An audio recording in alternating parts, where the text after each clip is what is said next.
That's 665 horsepower and 800 Newton meters of torque. The single largest power increase in the 70 odd years of the Vantage nameplate. Welcome to the new Aston Martin Vantage. Yes, a 30% power increase over its predecessor. That's a hell of a lot, perhaps even too much. What I'm really excited about, in fact, is the changes to the suspension system, the steering, which Aston says has made it a whole lot more agile. There's new electronics, there's a new exterior, as you've seen outside, and inside the new interiors too. So there's a lot that's new with this Aston, and frankly, we don't have too much time with it today, just a few hours. So I'm going to get straight to the driving bits. And if we have time, we're going to stop and pull over and we'll give you a nice good look outside and in.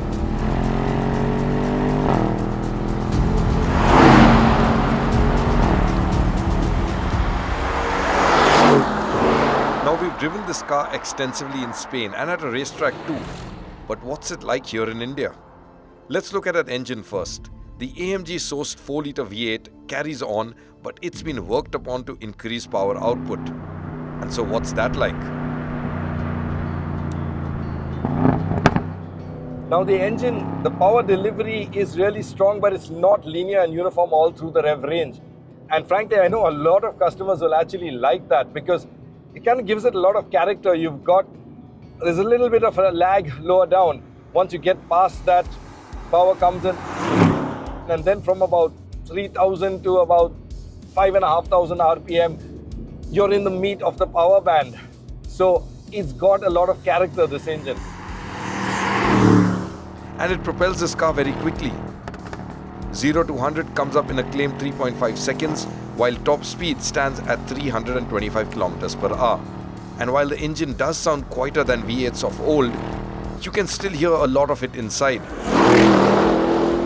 In fact, Aston says they don't do the artificial, piped-in sound through the speakers. And with that in mind, frankly,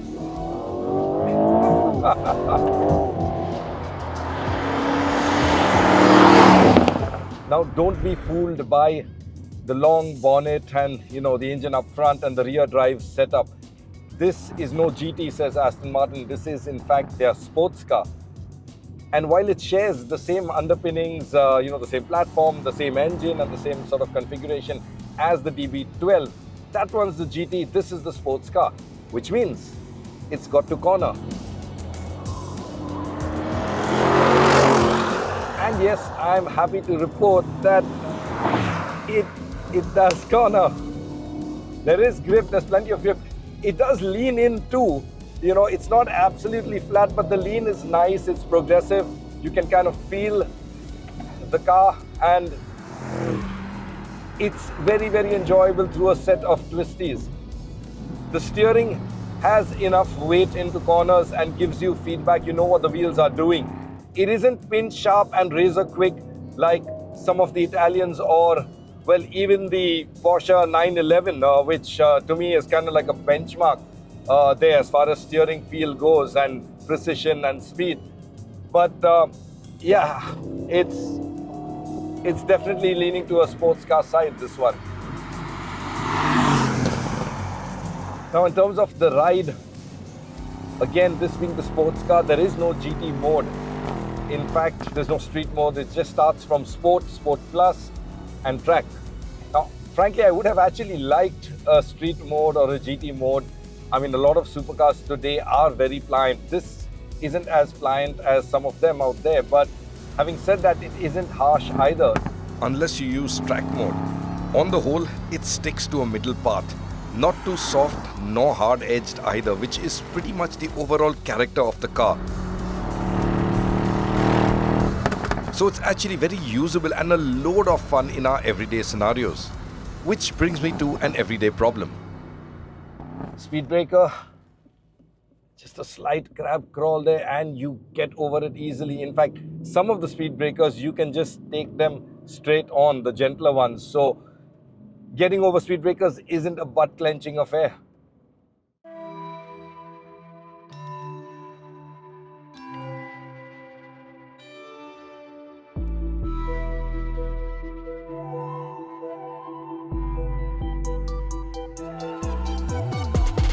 Right, so as promised, we've stopped to take a look around the car because there's a whole lot new. Now, I'm sure you've seen it and realized already that it shares the sort of proportions and the stance with its predecessor, but the detailing is a lot new. In fact, if you look right up front here, these headlights, completely different, more vertically oriented than its predecessor. The grille, really large now, very similar to the DB12. I actually frankly like the older car. It looked more sleeker and svelte, and I know this one looks a little more aggressive, but that's a personal taste. What do you think? Let me know in the comments. The larger grille is also to cool a more powerful engine. In fact, there's a 57% increase in the airflow area around the car, like the ones at the bumper edges and on the fenders, which carry a neat-looking Aston Martin branded strake. Now, since we're here at the side, I have to also point out this cool looking sort of skirt down here. It's actually quite large and has a lot of visual drama, gives the car a nice squat stance.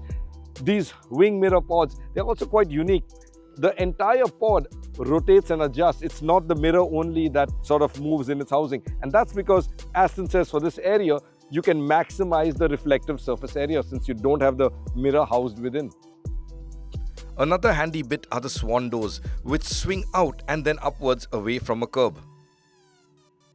Okay, so before we get to the rear and take a look around there, take a look under the hood, and that's not just because this is a lovely V8, but also because of where it's positioned. If you look at it, you'll see it's really behind, almost behind the front axle. So it's a really rear set. In fact, Aston says this is a front mid-engine placement. So it's sort of going more towards the rear, and that helps it achieve a 50-50 weight distribution.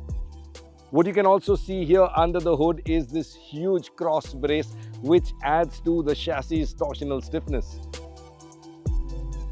Another nice little detail to have a look at is the turbos, the twin turbos. It's a Hot V, so they're placed within the bank, as you can see there. And there's this cool little air sort of channel. In fact, it comes in from here. You'll see it goes out here. When the bonnet is closed, obviously gets through there and then hits down at that hot turbo area to keep things cool. And another nice detail under the hood is this little plaque here which says Vantage, hand-built in Great Britain, and the final inspection by the person who did it. Our car was inspected by Luke Wensley. I guess he's done a great job. The rear is very familiar with the slim pinch taillight bar and the large diffuser below.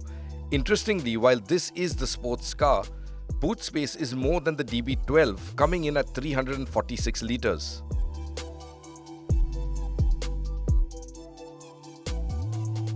Now inside it's pretty much all new, in fact, and I'm really happy to see the changes because first of all, they look gorgeous. There's a lovely mix of the brown leather here on this particular trim and with the carbon fiber trim up here.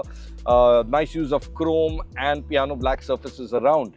Having said that, there are a few cheaper bits that don't look like they belong here actually, like these buttons and the sort of capacitive touch controls on the steering wheel.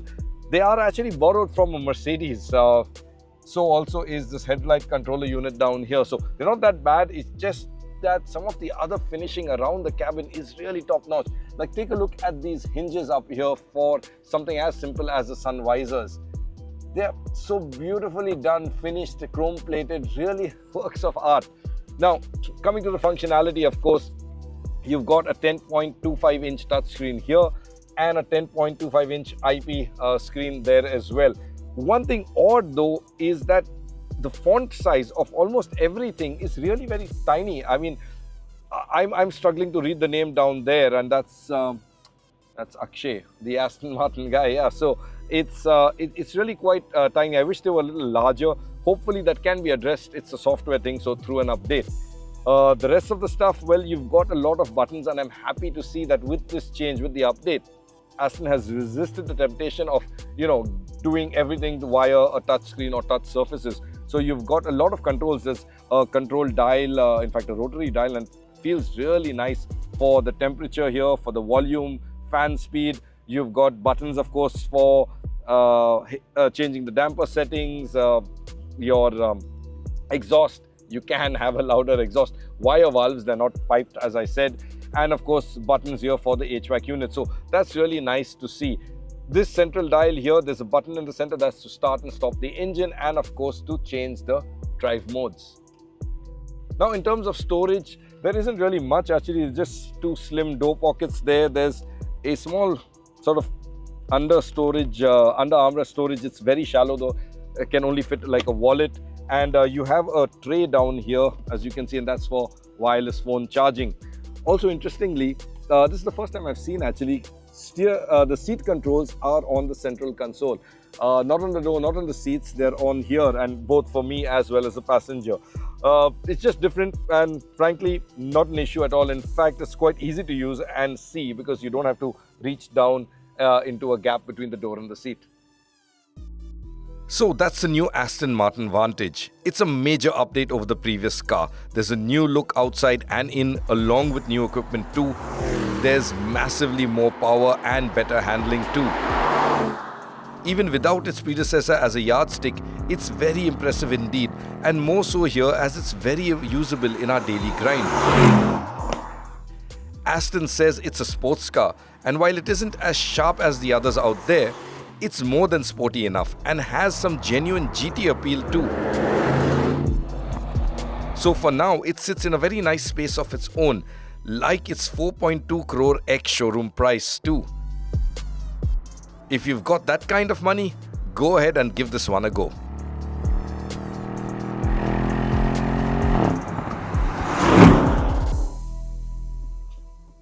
And yep, okay, we have fans. Every time this car comes to a halt, there's someone who will want a photograph with it.